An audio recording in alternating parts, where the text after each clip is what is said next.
Hello, everyone. I'm Miles, and this is Unilife with Canvas Nottingham. This week, we are joined by a very special guest, Joe Adams. Hi, Joe. Hi, Miles. How's your day been? It's been fine, thanks. Same as ever at the moment, but yeah. Yeah, sometimes those movies where, live, die, repeat, do the same thing. A little bit of lockdown feels like one of those movies, but not nearly as exciting. Exactly. But today's more exciting. I'm very excited to be here. I love listening to podcasts, but this is my podcasting debut, so happy to be on one. Oh, we're so glad that you're here. And just for everybody listening, Joe, can you tell us a bit about yourself and how long you've been a part of the Canvas community? So I am still technically a PhD student in philosophy. I just passed my Viva, so I'm almost not a student. And I'll be a doctor in a few months, but not yet. I'm still a student. But I've been in Nottingham since 2011, a student in Nottingham since 2011, and I've been a part of Canvas for just over 3 years now. So I'm becoming a bit of a veteran. Yeah, you have been a great part of the Canvas community, and we'll get a bit into your story about how you came a part of the Canvas community. But where did you grow up, Joe? And how did you even end up in Nottingham in the first place? So I grew up in Northampton, which is where I am now. I moved to Nottingham in 2011 when I moved to university. I mean, it's funny. I think people might think of me as an academic, but when I moved to university, I didn't really think about the course too much. I didn't research the course at all. Really, it sounds ridiculous. So I did a French and philosophy degree, and to me, going to the academic side of university was just a given, right? I just assumed, I was going to go to university, I was going to do okay, I was going to get a good degree, and I was going to move on. So I didn't really think about that. I just thought about the social side of university, right? Am I going to make friends? Are there societies to go to? What's my life going to be like there? So I moved to Nottingham without knowing anything about their philosophy course, really, their French course. I signed up to do a French degree pretty much just thinking it was going to be like A-level French, like an extension of A-level French, and I was just going to learn to speak French really well. I didn't know that most of the course was like French literature and French society and politics and history, which I wasn't interested in. I just wanted to learn to speak French really well. And I signed up to do this degree without even knowing what it was. So, basically, I chose Nottingham because I went on an open day and I really liked the campus. It was really green and beautiful, and I thought that's the place for me. But yeah, I didn't choose the uni for anything academic. So how did even the University of Nottingham get in on your radar, considering the courses weren't why you chose Nottingham? I can't even remember how I chose my top 5 choices. I just chose some Russell Group unis that I thought would be good. Nottingham. I mean, my dad has a friend in Nottingham who worked for the uni at the time, so I think that kind of put it in my head a little bit.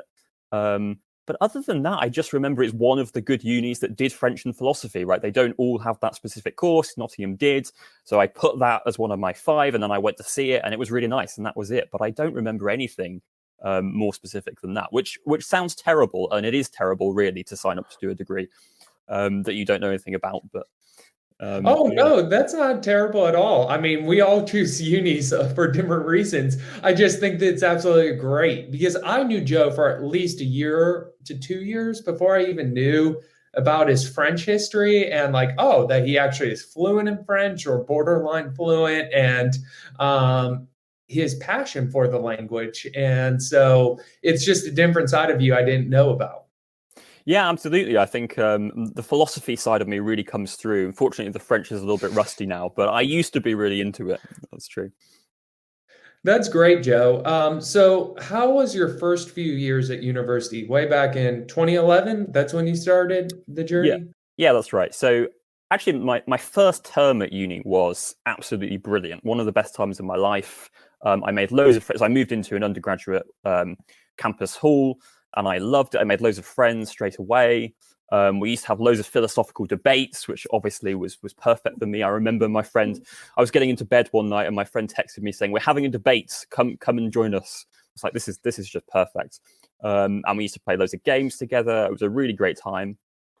Um, and then at the start of my second term, my friendship group kind of broke in two. Without any kind of real explanation for what happened. In my first term, I made a really good friend who I thought was my BFF. And she stopped talking to me really for no apparent reason. And like my other friends just kind of, as I say, we just kind of broke into two different groups. They started watching the OC together, which, you know, we didn't want to watch. I mean, it's just a terrible show, right? So that kind of broke us apart. And it was horrible, you know, because I just couldn't. It was really difficult to process, you know, how my life had suddenly gone downhill so quickly. Right, this was my first term at uni. Was my first real experience of independent adult life, and it was amazing. Right, so in the back of my mind, I was probably thinking, "Wow, adult life is just brilliant, you know, and really easy, and you can make friends so easily, and everyone wants to debate philosophy with you all the time, and this is just wonderful." And then it just went downhill, you know, and I really struggled to process my friendship group being divided. I struggled to process Sarah not talking to me anymore with no explanation. And so, Yeah. yeah, that was really hard. And I think that kind of affected me quite badly, right? So I felt really depressed about what had happened. I really struggled with the fact that I didn't know what had happened. I was like, you know, have I done something? Has someone else done something? Why has this happened? And I think that kind of probably at least for the next 18 months that I felt really stung by that. So, you know, I started feeling more isolated. And because I had had this bad experience of making friends, but then them suddenly leaving me really quickly, I think that kind of put me off going out into the world and trying to make more friends. So yeah, I think my uni experience started really great. And then, you know, I went through quite a difficult period. Yeah, the second half of first year and second year were a lot harder and more difficult and isolating. Exactly, yeah. And so then my third year, I went because I was studying French. I had to do a year abroad, so I did a year in France. And I would say that again, like I didn't go into my year abroad with a particularly healthy mindset because I think I was still struggling, you know. And it's frustrating to look back on that I was so badly affected by this one kind of thing that had happened, right? My friendship group being divided. And I think I went into my year abroad still kind of feeling stung by that and still feeling like, oh wow, you know, I feel nervous about going out and making friends because, you know, the same thing might happen again, or I've just had a bad experience with it, right? And that kind of puts you off. And a year abroad is tough anyway. If you're not particularly comfortable with the language at first, it's difficult to get out there and make friends. You know, you feel nervous.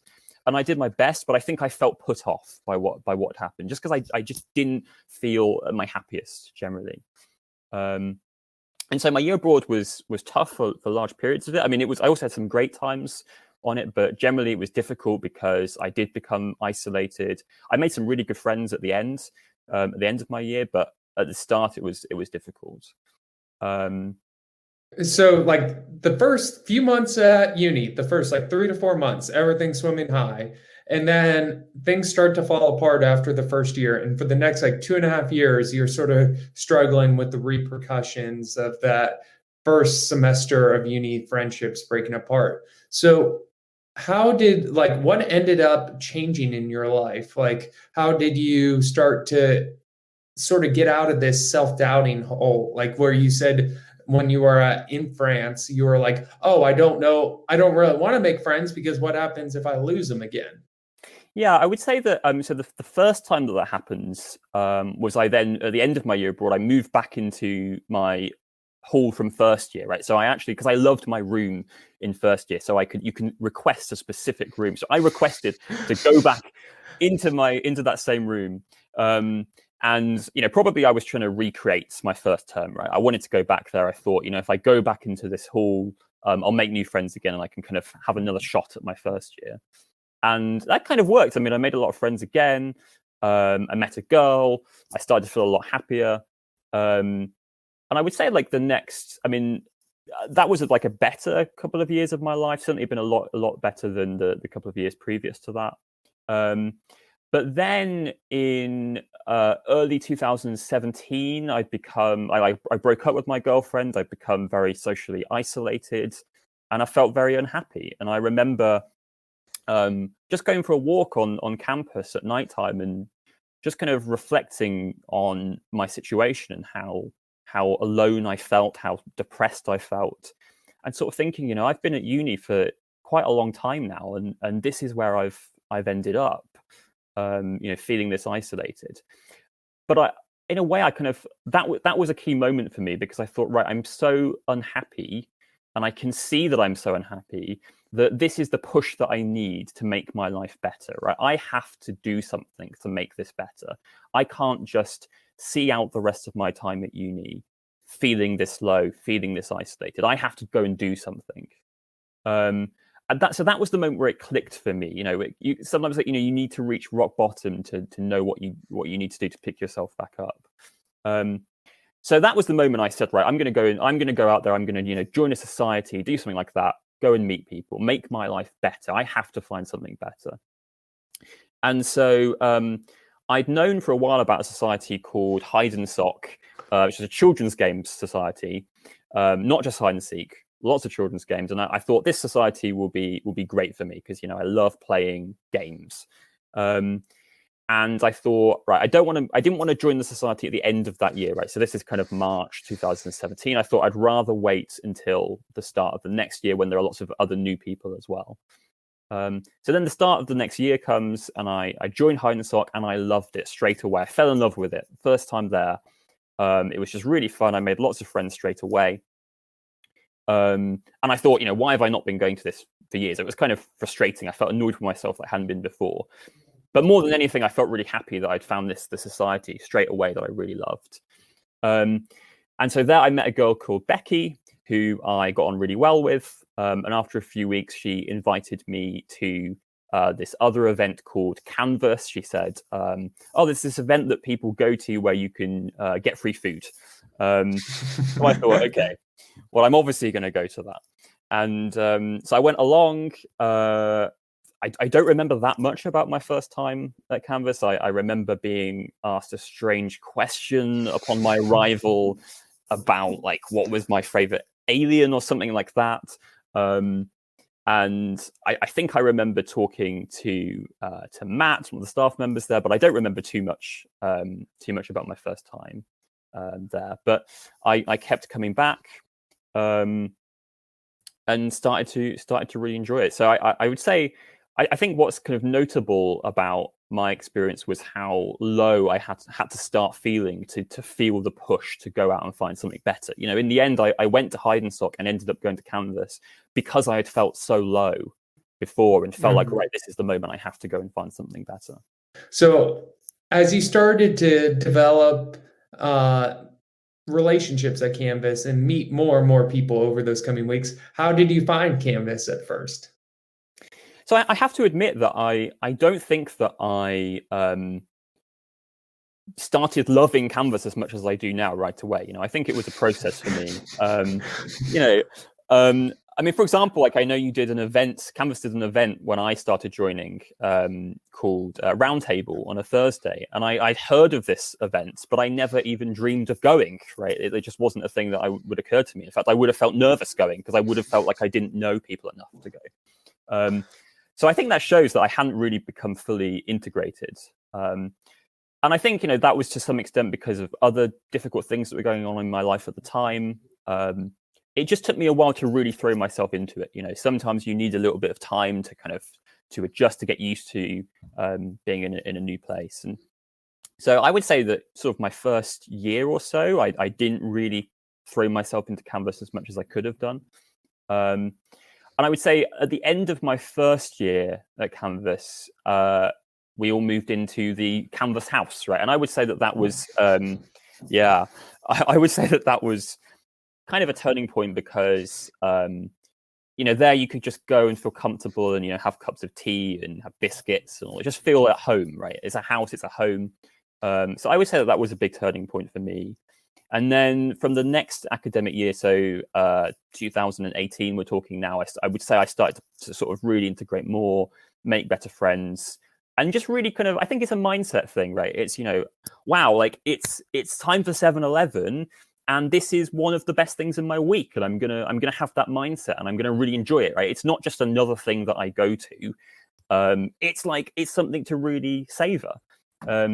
So I would say when I had that mindset and I thought, look, I love the people at Canvas and I want to spend time with them and I want to enjoy spending time with them and make the most of it. Thanks for sharing that. So Canvas, like as you said, it was like the community aspect of Canvas that really drew you in on the first aspect.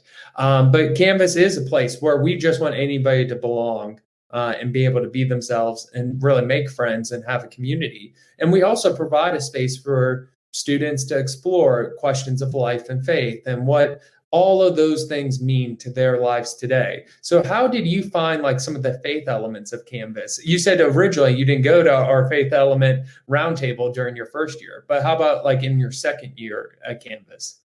Yeah, so I think it's worth just giving a bit of background about me and faith, right? So, I mean, certainly before I joined Canvas, I'd never had any real experience with faith at all. I mean, I would describe myself as a very closed-minded atheist for most of my life.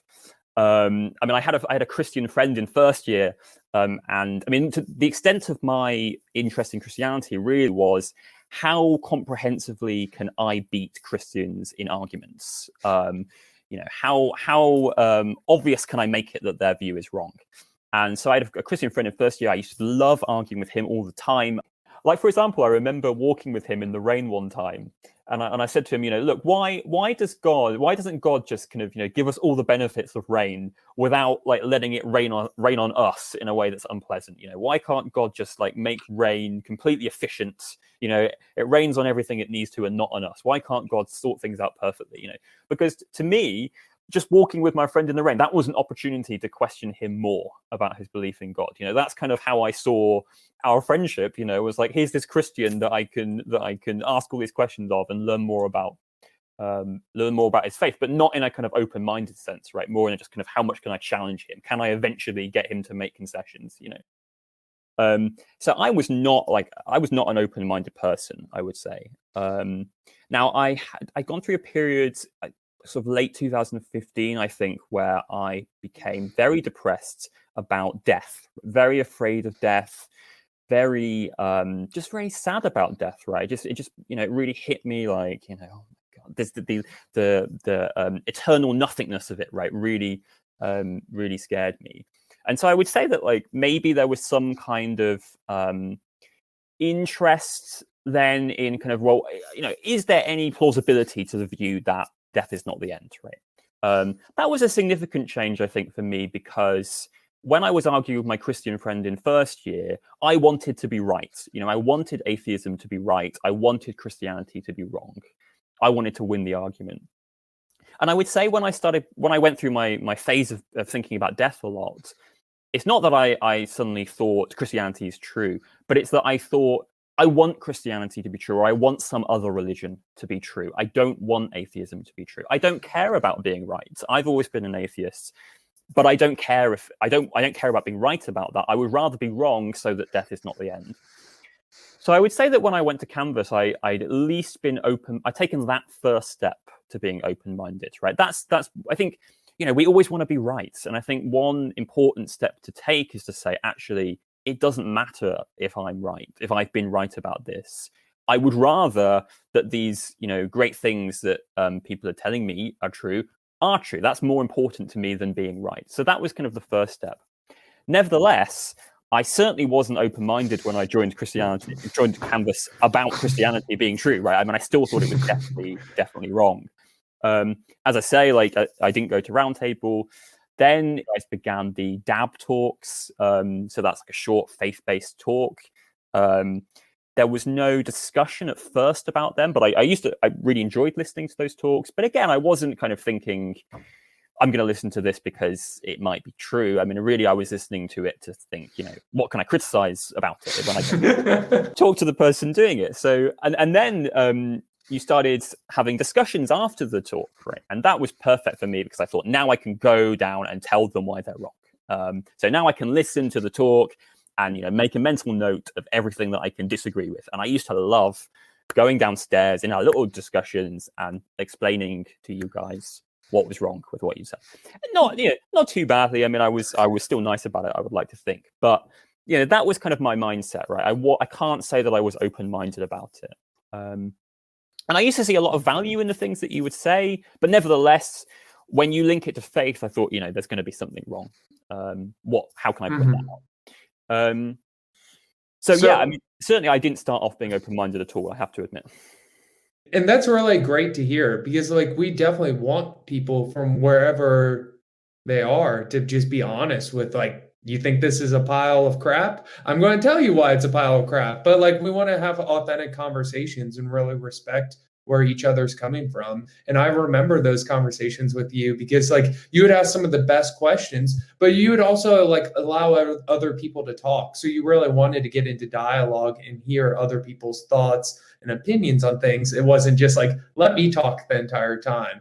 But did you stay in this place of like, I guess intentionally trying to point out exactly what was wrong with the talks, or did your journey with this idea of like understanding the Christian faith develop or change along the way?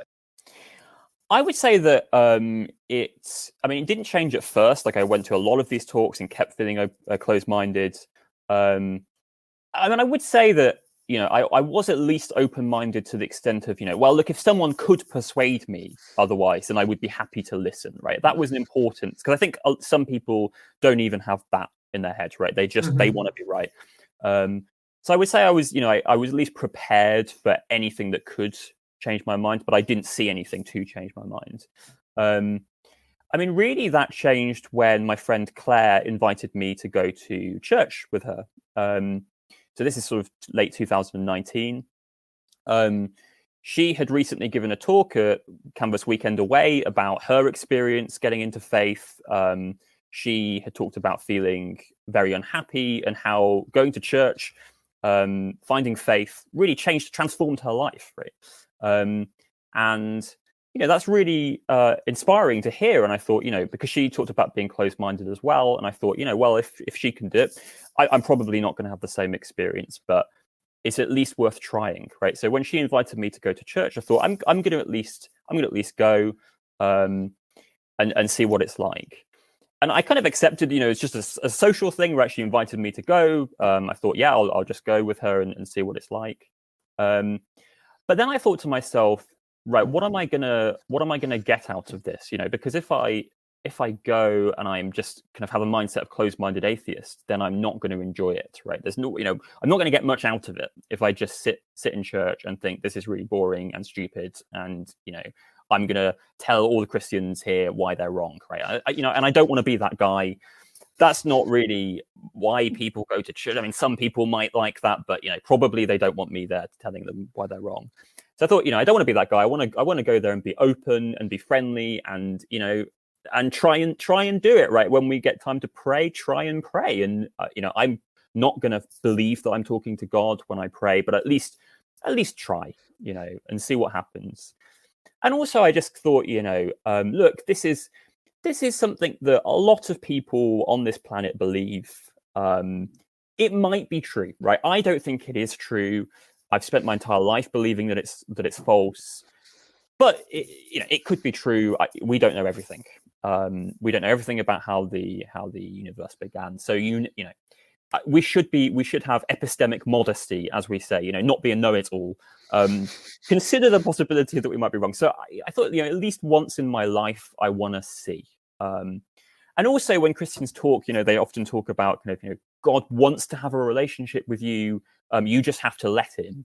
And when you hear that language, you kind of feel guilty about, well, I don't want to close him off, right? If he wants to have a relationship with me, then I want to let him. I want to at least try. So I really made a decision before I went to church that one time, that first time, to be as open as I could be. And I thought, look, I'm very unlikely to go away believing in God, but at the very least, I'll enjoy it. Right? It'll be an enjoyable evening, and I'll have been a small part of Christianity for one evening at least, and just see how that goes. So I went there. I tried to be as open as I could, and I really, really enjoyed it. Everybody was really friendly to me, which I was expecting, but it was still like how, they seemed so happy for me to be there as a new person. And when I said, I'm an atheist, but I'm being as open as I can be, they seemed to really appreciate that. I really enjoyed. There was a talk on. I remember the speaker sort of started talking about this philosophical topic about kind of what makes a good life. And I thought, wow, I didn't expect there to be this kind of philosophical talk in church. If it's like this every week, I'm going to love it. And I really enjoyed the worship music. And a girl there prayed for me. She said, "Is there anything I can pray for you?" And I said, "Can you pray for me to find God?" And she prayed for me, and it was amazing to hear. The way that she's like, "God, your son is here. Please come be with him. God loves you." All this stuff, and it was amazing to hear and really moving. So I had a great time that night, and I thought I definitely want to come back. I absolutely didn't go away from church that one time thinking, right, I definitely believe in God now.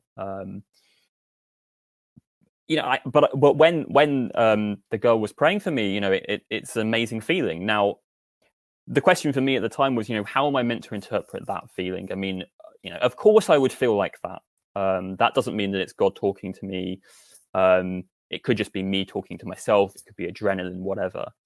Nevertheless, I think that was a good starting point because I hadn't gone in there and felt miserable the whole time and thought this is a load of rubbish. I'd gone in, been open, and felt something.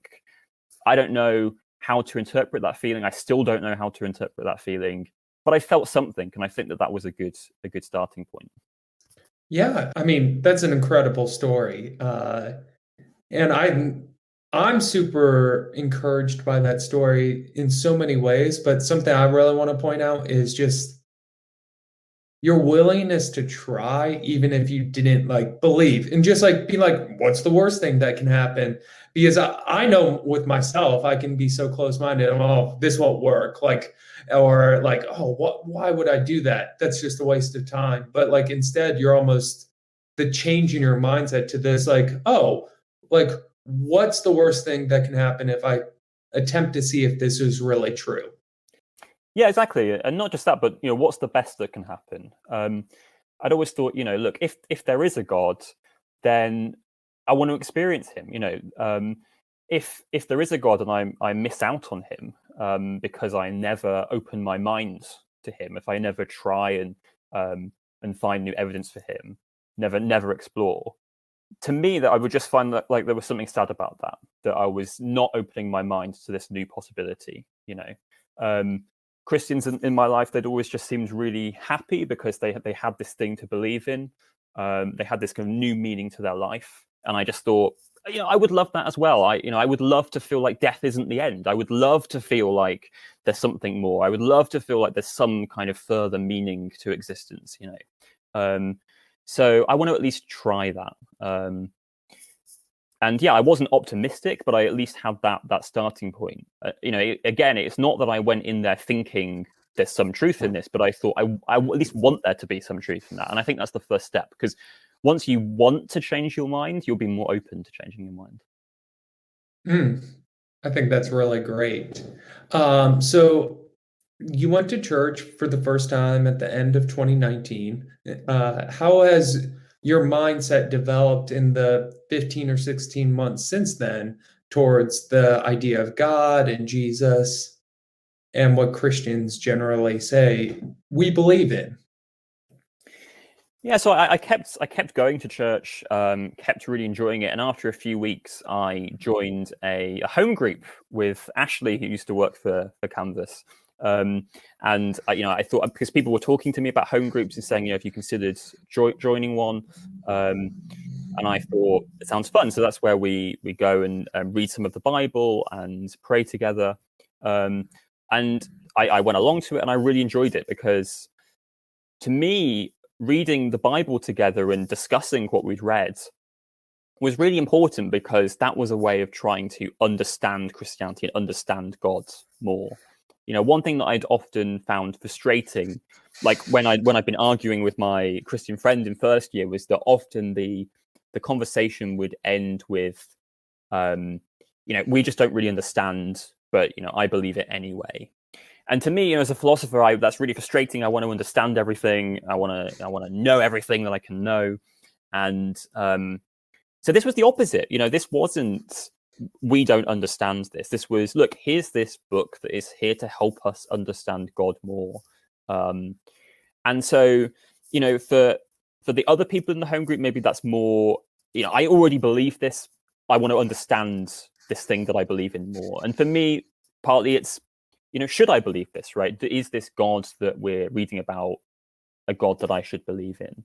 But at least that was important for me, because it was an attempt to try to understand things further. That was really important for me. So I started to really enjoy that. I really enjoyed praying together. Again, it's a really, really moving feeling when you pray in a group. And when I started, that was kind of my first experience of praying in front of people. And you have these, experienced Christians who know loads about the Bible, experts like the home group leaders, and they're kind of reinforcing parts of my prayer. I pray something and they kind of agree with that bit of the prayer, and that's really encouraging. It makes you feel like you're doing something right, in a sense, and it encourages you. So I really enjoyed that. Unfortunately, of course, all this stuff got shut off. All this in-person church and home group stuff got shut down pretty soon afterwards. But I'd really enjoyed that when I'd done it. So yeah, I mean, now unfortunately for a year, it's been difficult to maintain this kind of stuff, because I've lost the in-person element to it, and I think that was important to me. As I say, praying together in person was really important. So that's been a shame. But now we've started our Canvas Biblical Practices group, which we've done one session of, and I really enjoyed that. So I want to keep doing it, and keep exploring. I can't say that I have definitely decided that I believe in God. That wasn't my experience.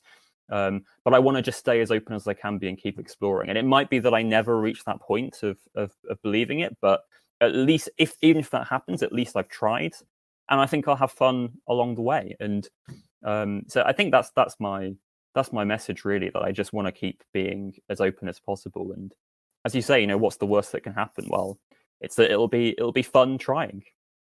Mhm. And final question, Joe, for anybody who's exploring a bit more or just curious about life and faith, do you have any advice for them? Yeah, so I think an important point is to just try and be as open as possible to new ideas, because I think it's really easy to get stuck seeing the world in one way, being closed off to new possibilities, and that can be new intellectual ideas or new possible ways of living your life. You can just take for granted that you live in this place and you do this job, you do this thing, this is your life. And I think for me, I've learned how that can be really dangerous, because you can get stuck doing something that isn't right for you, and you can get stuck doing something that you're not happy with. So for me, I was an extremely strong atheist, I would say, for a long time, but I just wanted to at least consider that I might be wrong about that and try and explore that possibility. So even if people are open to doing that, that's great. But even if not, I think just be open to new ways that you could make your life better. When I joined Canvas because I first joined Heidensock, and that was a new thing that I decided to do that was kind of scary, joining a new society. I hadn't been in a society for a long time. I had my life that I was used to, and I just decided to try something new and be open to that. So I feel like my experience the whole way through has just kind of been, to me, a lesson in the value of being open to new possibilities. Because if you're open, then the new possibilities might not work out, but that's fine. You've tried, and then you can move on to something else. Whereas if you stay closed off, there's a risk that the thing you stay closed off in isn't best for you, and then you miss out on something.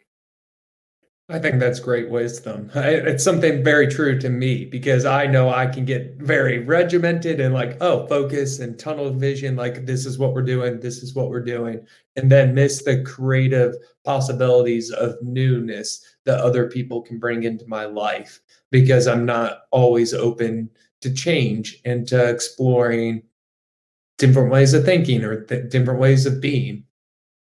Yeah, exactly. So I think it's so helpful to just kind of open yourself up to those new possibilities. I mean, Joe, this has been fantastic. I've really enjoyed listening to you. Thanks for having me. It's been really fun. To finish up, though, I have a couple rapid fire questions for you that we ask all of our guests. Okay, Are you I'm ready? Yeah, go for it. Okay, fill in the blank here. Community is.